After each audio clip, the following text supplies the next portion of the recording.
Hi, Clint Kuhns here with Anderson Business Advisors, and in this video, we're going to discuss how to hold your interest in a syndication for asset protection. Okay, let's get started.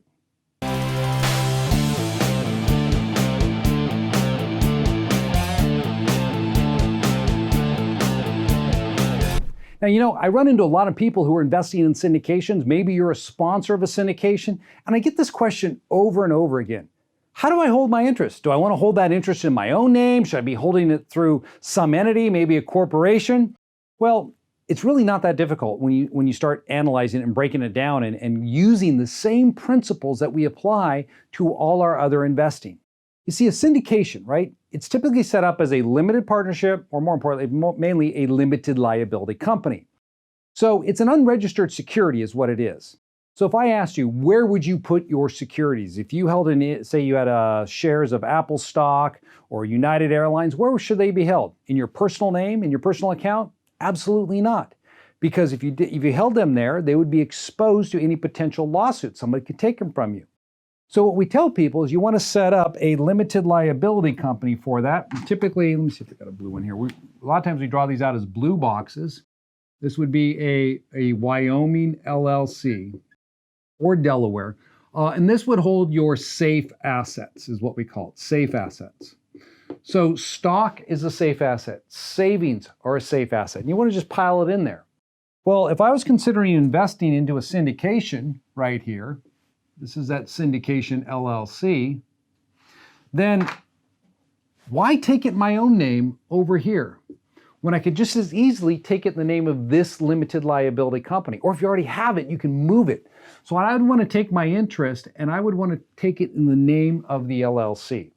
Now, you might be wondering, well, Clint, it's an LLC, so it's already protected, right?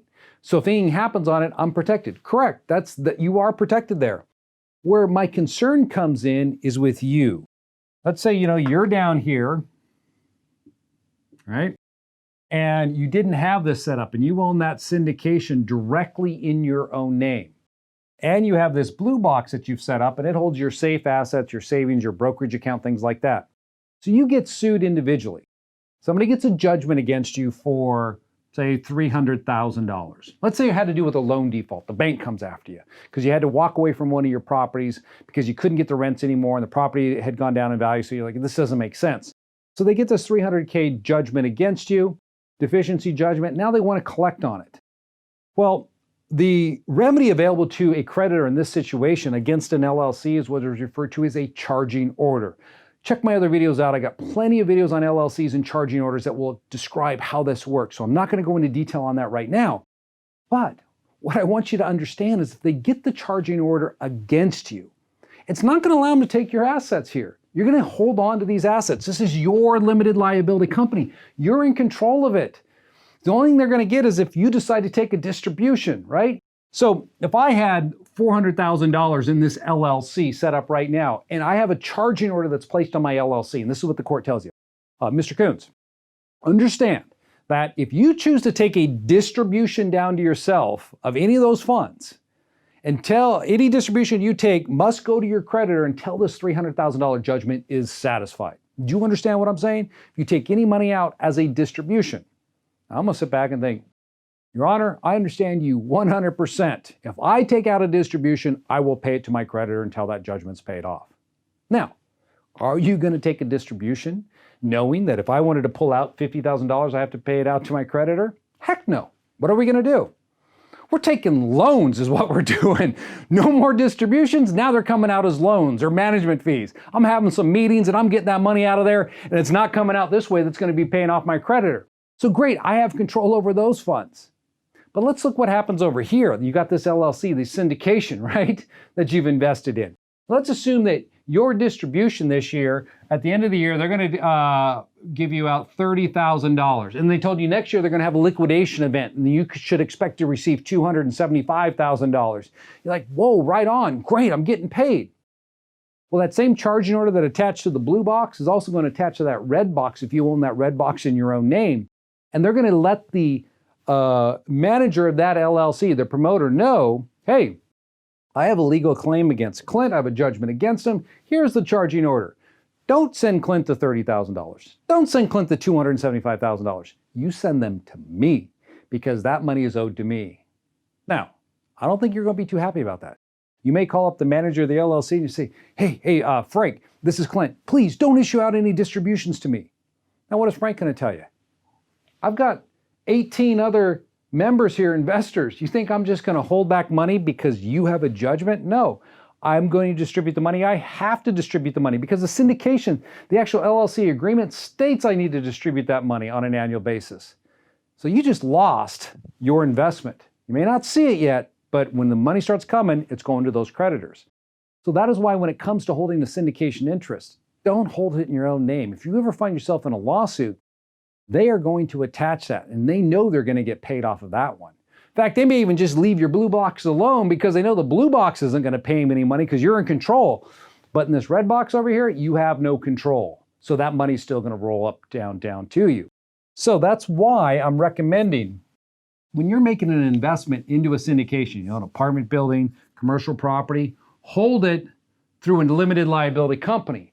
So now when Frank sends out that money, kicks that $30K, comes into my blue box, right? It's not going to my creditor, it's going to Clint. Clint's in control. What is Clint doing? Loans, management fees. I'm getting that money, but it's not going to be a distribution. We have a liquidation event, $275,000, comes into my blue box. Doesn't hit me, goes right to the blue box. So when it comes to investing in syndications, if you are the promoter, if you have an interest in the syndication, set up your own blue box. That's how you should hold it. That's especially important for people who set up these deals. I've seen this happen a lot. They will set up these deals and they own, this is their management entity right here. Well, actually, it's a bad example. Let me go this way. They have one entity, just like this, and it's getting their promote. They'll get a management fee on the side, and then they're holding their interest in here as well, inside of this one company. And then so they've got this is syndication number 1 right here. Then they create syndication number 2 right here, and syndication number 3 down here. And all of it rolls back into this company right here. So if you are a promoter and you're setting up your own syndications, know this, that is going to get you into some problems when it comes to a lawsuit because there's high liability here. It's high risk. You understand that. So they go after the promoter, they sue the promoter's company, and what do you own? Let's say it had to do with this deal that didn't work out the way it was supposed to. And even though you told people it probably wouldn't work out, they invested with you, and then it doesn't work out, they say, well, I forgot. He didn't tell me that. And you really did, but it doesn't matter. You still get sued over it. They're going to hit this, and they're going to hit this. And if they hit this, and it owns your interest in this, you just lost some wealth. That's why take your ownership interest out. Put your ownership interest in any of these deals in your own blue box. Keep your management side, the promote side, completely separate, okay, of the ownership. And that way you're ensuring that you've given yourself adequate asset protection. Come set up syndications. Make sure you consult with a syndication attorney. Anderson is not that. They will explain to you the best way to set these things up. But as far as your ownership, that blue box, I think, is the way to go. My name is Clint Coons with Anderson Business Advisors, and in this video, we talked about how to hold an interest in a syndication.